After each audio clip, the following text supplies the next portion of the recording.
Hi everyone, welcome to another episode of House of Millennium.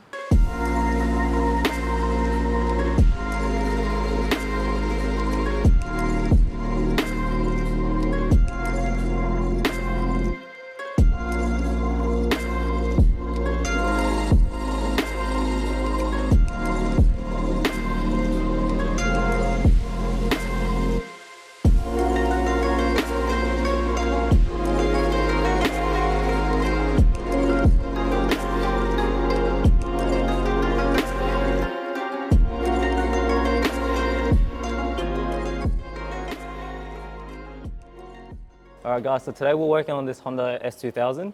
So the job on this one today, we're going to hardwire the fuel pump just before Honda Nationals.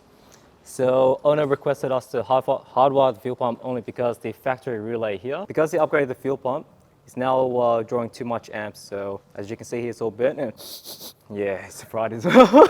The benefits of hardwiring the fuel pump, obviously we'll bypass this factory relay here, and we'll put it on its standalone relay so he can get more out of the fuel pump as well. So the process of hardwiring the fuel pump, we are running a direct line from the battery fuse all the way here to the fuel pump.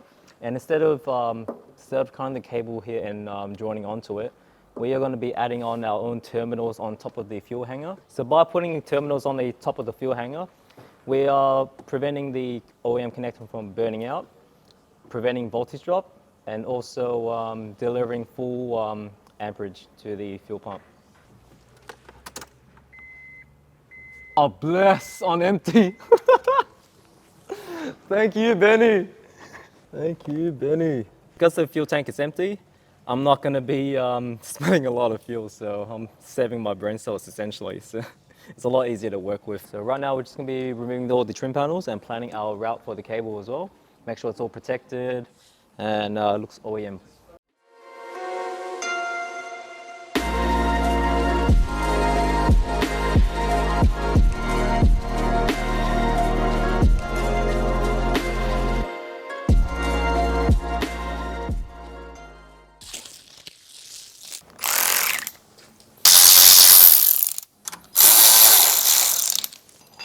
Woo.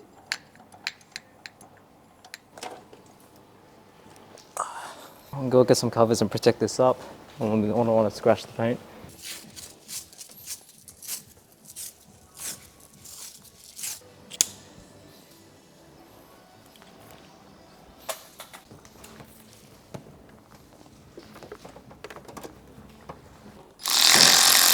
All right.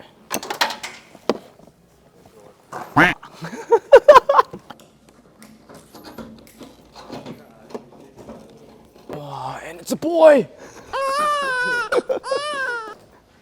It's the customer's wiring work, but at least it hasn't degraded or anything like that, so that's really good. Yeah, good to know. So now I'm gonna have to disconnect this and find a suitable spot to drill through here. So, and fuck, I can't find a good spot. It's I can't, man. How big is the terminal on the terminal itself? Yeah, that's the thing. I'm gonna have to like shave this then. Yeah, you got a diagram to shave it up. Fuck. Yeah, it's gonna make it flat. So you get rid of the bit of the ribbing, but you got to make it flat somehow. As you can see here, we drilled through the top of the fuel hanger and we added terminals straight through, so positive and negative. So this will avoid these pins here from actually burning out and then causing a problem down the track. And these are fuel grade cables, so these will not deteriorate over time. So these cables are very hard to come by, so and very expensive as well. What happened in the past, we've seen cables actually break down, the insulation comes off, and then worst case scenario is the positive and negative were to touch together, that will cause a electrical fire or combustion. Combustion? Detonation? Yeah, either way, leads to the same result, fire.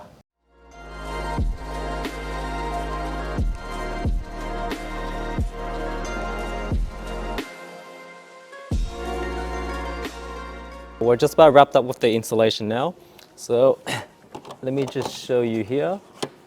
So on the top of the fuel hanger, you can see our cables coming out from the terminals, all wrapped up nice and clean. And if you come around this way, you see the relay just below here, nicely tucked away. Everything's all cable tied, along with the factory loom. And then all the way to the front, cable comes out of the factory grommet into a MIDI fuse. These are more durable actually. Yeah. And the last thing to do is connect this up to the battery and test it out. Ready? Yep.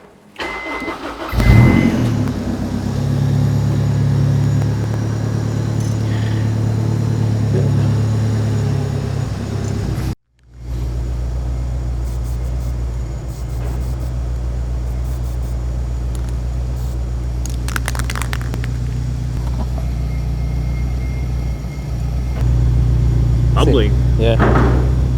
Oh.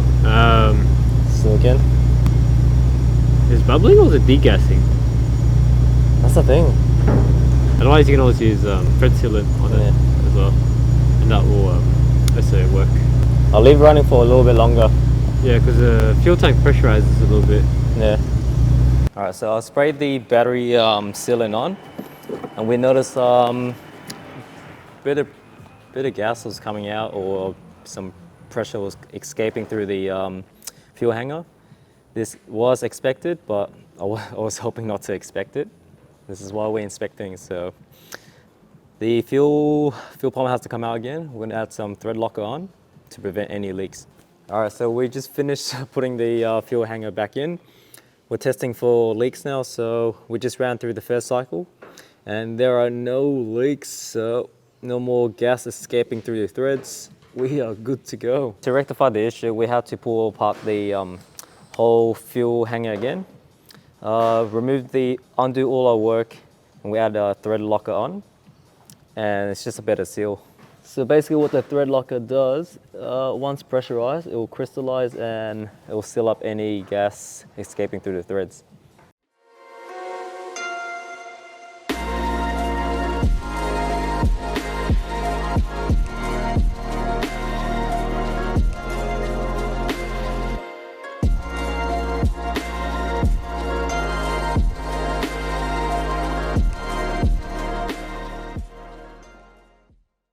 Hey guys, for this interview, mate, we're going bigger and better than ever before. Dandenong Greaves Reserve, 12 p.m. to 4 p.m. There's going to be plenty of food, live DJ, as well as a giveaway. However, this is a strictly no hooning event, so any antisocial behavior will not be tolerated. So please bring your friends, your family, and your pets, and we'll see you there.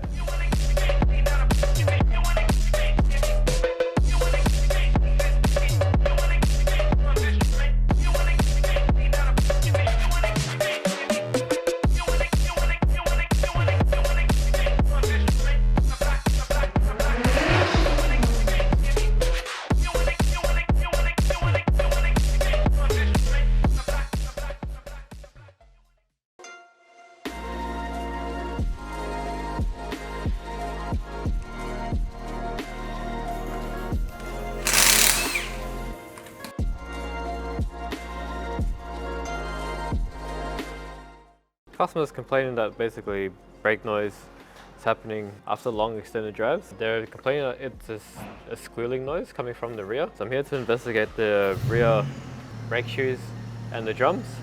What I've found is the drums have uneven wear. These shoes have been replaced before, and it seems that these shoes aren't wearing evenly as well. The whole shoe is not contacting completely, so it's still rough at the bottom and it's smooth here. And it's all smooth here and it's rough here. It's either the drums are out around or the shoes aren't bedded correctly to the drums. So basically after driving it after a while, these shoes continue to contact on the drums and don't return correctly because either this is out of shape or the drums are out of shape. So at this stage we're just replacing everything because I don't want to be reusing parts, to be honest. We're starting from scratch because the customers themselves have actually replaced the shoes themselves. So I'll be redoing it again, make sure everything's all right.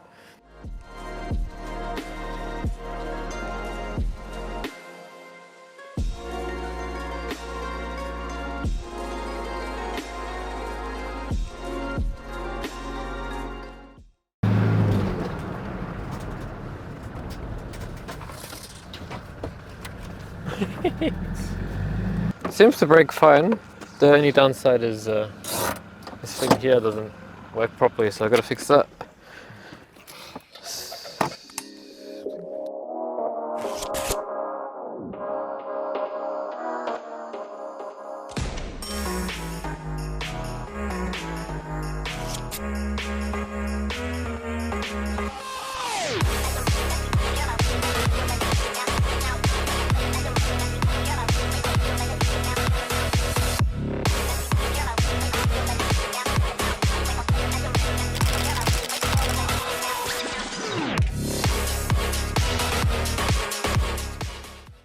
Hey guys, today we have a special announcement to make. December 17th at our NAU meet, we're giving away this yellow MX-5. This beautiful car is a J2 limited edition, meaning there's only 800 of them in the whole world. Click the link in the description to enter the giveaway. You don't want to miss out.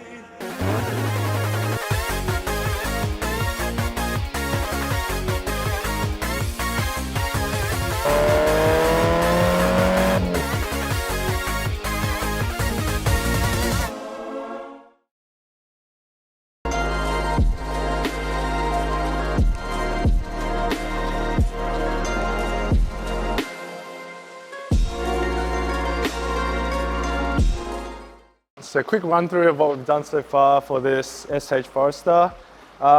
Yesterday I had to pull the rear bar completely off and then get rid of that tow bar. That way we could actually fit this lip. I did give the customer an option of either cutting a hole to make a section for that, but he opted to pull it all out completely because it just looks a lot cleaner. So I've got this rear lip fitted now. It is touching the exhaust though, so I'm going to have to try to figure out a way to let that sit a bit lower. We've gone ahead and designed a rear diffuser, so that will be coming onto the car a bit afterwards. Walking around the car, on the side section, I had my apprentice, Terrence, wrap the lower sections of the door and the front fender, just to kind of get the side skirt to blend in. What we're going for is like a two-tone kind of look, so where the bottom section of the car is all black. And yeah, that brings us around to the front section, which probably has the least amount of work done. Last night we went ahead and fitted this lip. Derrick gave me a hand, but being like a plastic material, it's fairly warped, so that's why we have everything kind of forced into position. I haven't really touched it much because we want it to sit there for as long as possible, just for the material to reset its memory and sit the way that it should, flush with the car. So we still have to wrap this front section and then properly secure it and then mount a splitter that he's provided as well. So yeah, we're just scratching the surface really, there's still a lot more work to do.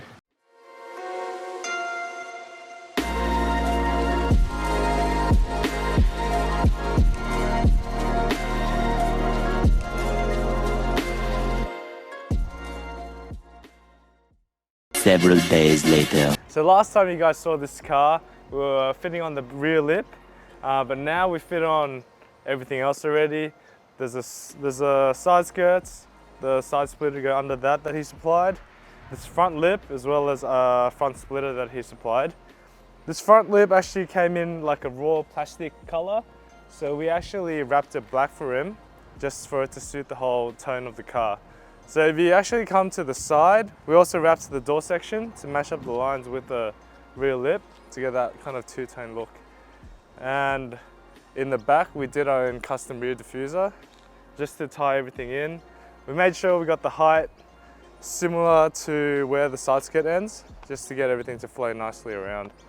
We also put on these mud flaps that he supplied to give like a nice aggressive kind of off-roading look. We also did that front grille.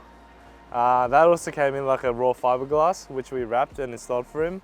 Fitment's not perfect, but we shaved a bit just to try and get it in, but yeah. While I was here getting all that other exterior stuff done, we had Rich and Derrick actually do a couple things on the car. First of which, Derrick installed the coilovers that he supplied and dropped the car a bit lower, just to make it a lot more, you know, a lot more stancy, so to speak. Rich also went ahead and wired up these gauge pods. Derrick also did a General service, flushing the oil and tapping into the oil temp sensor.